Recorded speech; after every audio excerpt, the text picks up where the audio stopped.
It's probably time to get started.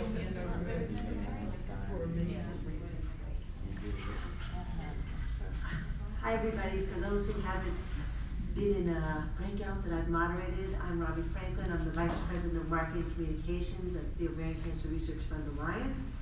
And this is our last breakout session before the closing ceremony, so I know it's going to be a great one. I wanted to introduce today Brian Loew, and I think a lot of people probably in this room know Inspire, so this is probably an easy introduction, but let me just give you a little bit of background on Brian anyway. He's a co-founder and CEO of Inspire, and as you most of you probably know, the leading social network for patients and caregivers and an OCRFA partner. He started Inspire in 2005 with the goal of accelerating medical research through the use of safe, trusted online social networks.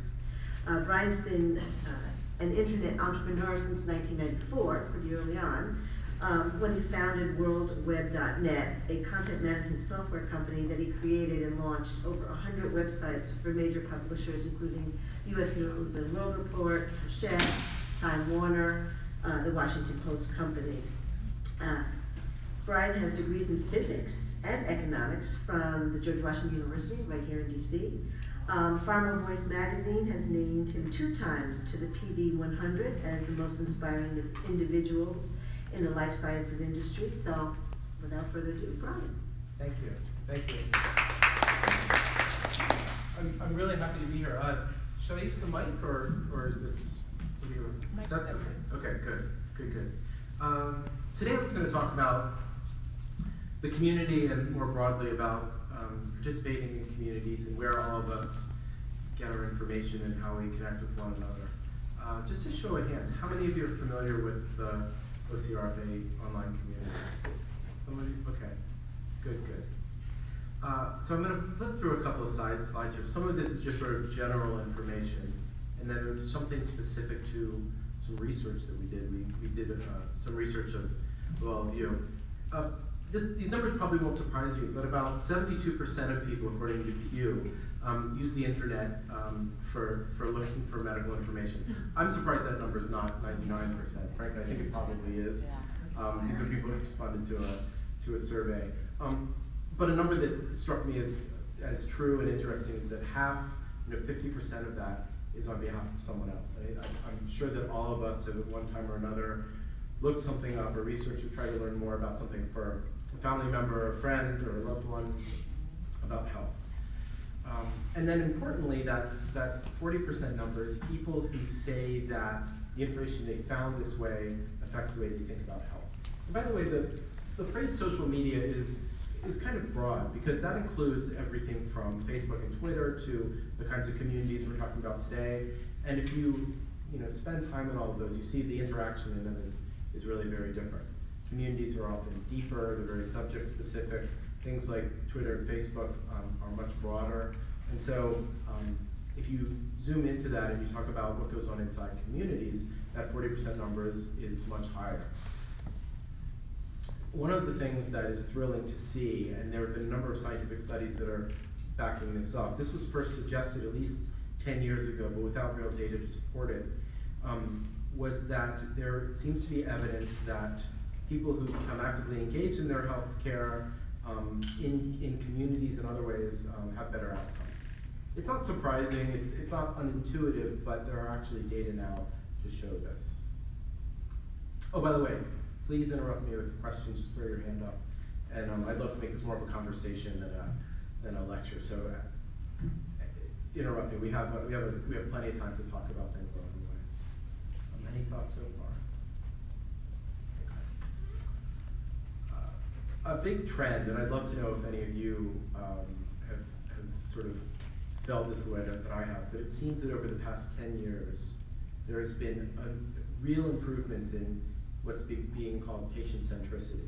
But I know that when I was a kid growing up, you went to see the doctor, and the doctor was essentially the center of the universe, and all information revolved around the doctor, and questions that I had as a patient or my parents had for me as a patient were kind of asked sheepishly and hoped sort of to get a word in, and all the decisions were made by the doctor. And I'm only exaggerating a little bit. It really seems that it kind of was that way. It was very hard before the World Wide Web. It was very hard to get information. If you think about how hard it was simply to research a drug that the doctor prescribed to you, aside from the insert and the drug itself, how hard it was to research side effects and symptoms and what you could expect, and how all of that has dramatically changed in the years since. What's happened more recently in the last 5 years, 10 years, is that physicians, providers, even insurance companies are beginning to acknowledge that patient centricity is a good thing, that it's important for all of us. And I use the word patient in this context because at some point in our life, all of us are patients, right? Or we're close to people who are patients. It's important that the patient be at the center and that decisions be made on behalf of the patient, and the patient's needs and wants are thought of first, not second or third. One of the things about the communities that we'll talk about today is they're a wonderful, very vivid way for patients to connect with one another and for them to share experiences that help them be informed and be at the center of that conversation, which ultimately is what we all want. Inspire is one of these communities, and today's talk is not about Inspire, so I'll kind of go past this quickly. But one of the things I wanted to point out is that your community, which just passed 30,000 members, is one of the very best in Inspire. It's great for a number of reasons. It's very, very active. The members are super engaged. There's a lot of education going on. It's wonderful. 40% of members of Inspire are there for cancer. And for various reasons that we'll talk about, cancer is one of the best areas for communities like this. One of the great things about these communities is that it allows you to be connected 24 hours a day. It never turns off. You can wake up at 3 o'clock in the morning on a Sunday and be connected with people who are there, right there with you. You can read and write and learn and connect and make friends anytime. Frankly, in almost every country in the world, members are connecting across geography and age and socioeconomic and time zones, and it really helps people feel that they're not alone, that they're connected, that they're there with their sisters and brothers all day long. If you imagine again before the web, when you came home with a diagnosis, you think about how hard it was to reach out. There were pen pal networks, and you might know someone who knew someone who knew someone, and imagine how hard it was if you had a particularly rare condition. It's very hard to find people like you. And as we're learning, cancer is a rare disease. That your specific cancer type might be quite rare, and that if you find someone who has the same disease history and treatment that you have, you might find that it's only a small number of people. And to be able to find those people online is enormously helpful. I just wanted to say that I was diagnosed in 1987, and of course there was no internet for over 10 years. Well, Sure. for me, not more than 10 years afterwards.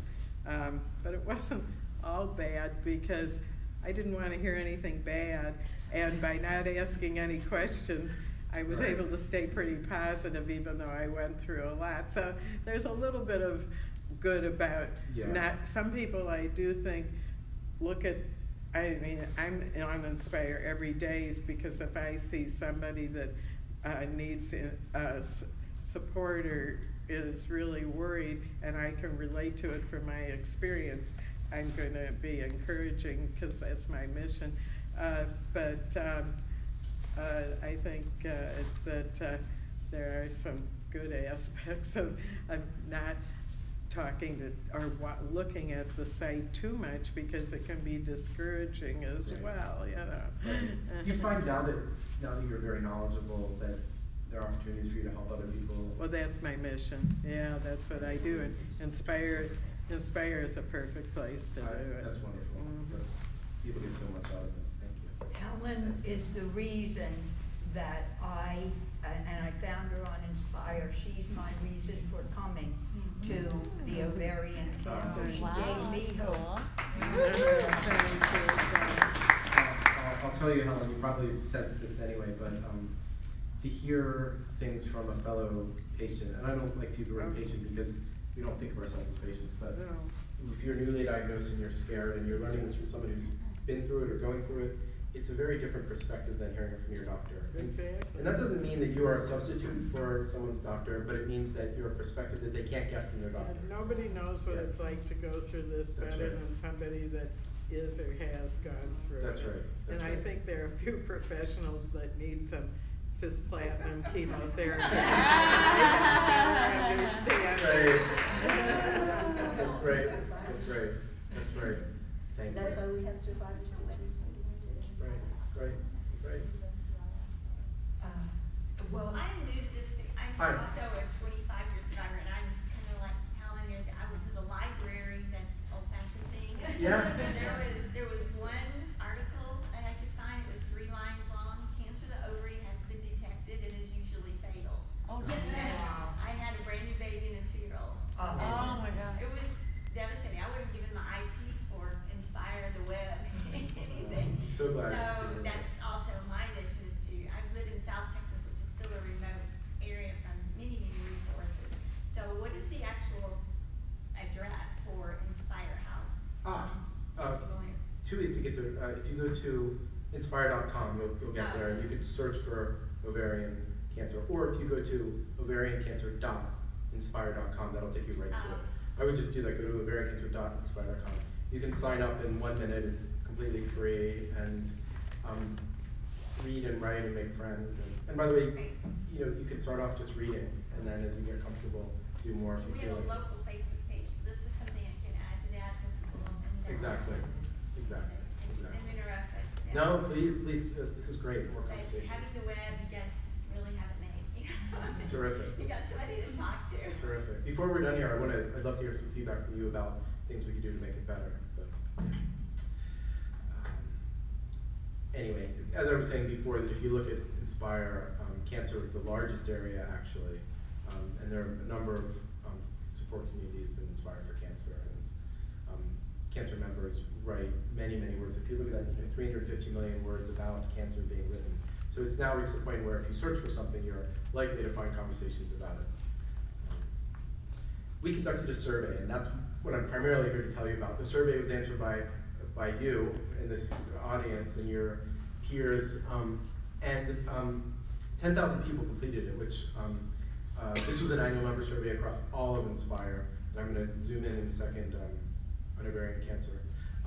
But 40% of those people, 41% were in one of our cancer communities,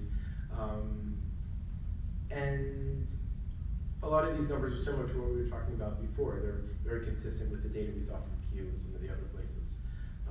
But as we zoom in, if we look at just your community, the community is now 9 years old. You just passed a week ago, 2 weeks ago, 30,000 members, which is an incredible number. It's really, really powerful. I think it's safe to say it's the largest investor ovarian cancer community you'll find anywhere, which is terrific. And if you look at that, 680,000 posts written by members of the community is just an incredible number. And you can do anything there. You can learn about ovarian cancer. You can talk about any subject you want. We're very careful. We have moderated groups. We have live human moderators.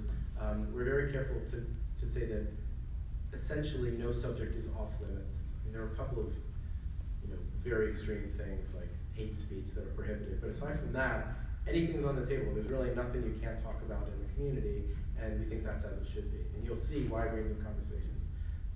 We're very careful that if a fight breaks out, which is incredibly rare, that people are there to moderate it, but that's the exception, not the rule. One of the things that's striking, someone in our, just did some analysis here and found that if you look at how long a typical post is in Inspire, here it's over 1,600 characters. And if you compare that to the length of a post on Facebook or obviously Twitter or Google and that kind of thing, they're much shorter. Now length is not the same as quality, but just that the point being that if you're searching these kinds of things for depth about the condition, there's a ton of information here. Yes? Is it okay to ask questions? Please, no, please, Well, yes. there's one area, CD 47, I don't know if those of you, there must be 800 posts now, and they're usually a conversation between one fellow. Is there a way to query to get a summary of the essence of that information. They talk about going to a Facebook page. I'm not real keen on FB, but would there be a way? When you say the essence, do you mean being able to find those more easily, or finding a way to distill it? Summarizing the Summarize post it. to give us what's current, what, like the 50-cent executive summary. Yeah. We've talked about, that's a really interesting idea, because there are other subjects like that, right, where it would be great, particularly for people who are just beginning to research it, to learn about topics, right? If you think of all the needs of any newly diagnosed person, there are all sorts of things that, to many of you, would be completely obvious, right? Because you've been through it, you've learned it, taught it. We've talked about ways to present maybe learning guides to members about various topics, right? Decision making, all the things around visits and treatments and side effects and all of that. My colleague Judy here is in the audience, and I see her nodding as you were asking. I think that's something which we'll take back with us and have more conversations about. Yeah. Quite a few people have wanted the like, where you could just say like instead of making a comment. What do you think about that? Yeah. Well, I would like it. Yeah. Yeah, because you don't have much to say. You just want to let somebody know that you liked what they said. Right. There isn't a reason for a comment or a reply. Would you believe, it's good that you brought that up, we did a little survey among members asking whether they would like to have, or I think it was a conversation we did some counting, whether they would like to have a like feature. We used to have a thumbs up, right? And we actually had we had likes, very similar to what you see in Facebook. Would you believe it or not, it was a controversial subject, because some people felt exactly like you did, which is kind of my instinct as well. And then there were other people who said they thought that was sort of clicky or something like that. And then there were other people who were concerned, this is interesting, that if you were able to like something instead of writing a comment, would it make people less likely to write words? What do you think about that last point? Well, I think, say somebody said they went for a checkup and there's CA 125 Right, you just wanna was give a good. thumbs up. Yeah, you Yeah. want to give them Yeah. encouragement and so they know that you're happy for them. That's right, that's right. Is You there a don't way to need to use say emojis, anything. maybe? Yeah. Is there a way to use emojis, like a happy face? Well, or we've been something? having exactly Yeah. this conversation. Instead of a I'm thumbs smiling up. because we've been having exactly this conversation, that there are a lot of sentiments people would like to express, Yeah. which I think would make the original author feel good or feel supported, and we're going to bring that idea back as well. This kind of feedback is wonderful, by the way, so keep it Because the coming. thumbs up kind of copycats Facebook. Yeah, and But if you did something different, That's right. like you could have an emoji with a teal scarf, or Right. somebody, I That's lost right. my hair today, That's right, and even Facebook didn't Yeah. invent the idea. This has been around even before them. There are different ways you can say this is thoughtful or funny or informative or helpful, right? There are these different sentiments you might want to express. All right, well, thank you for that. Thank you.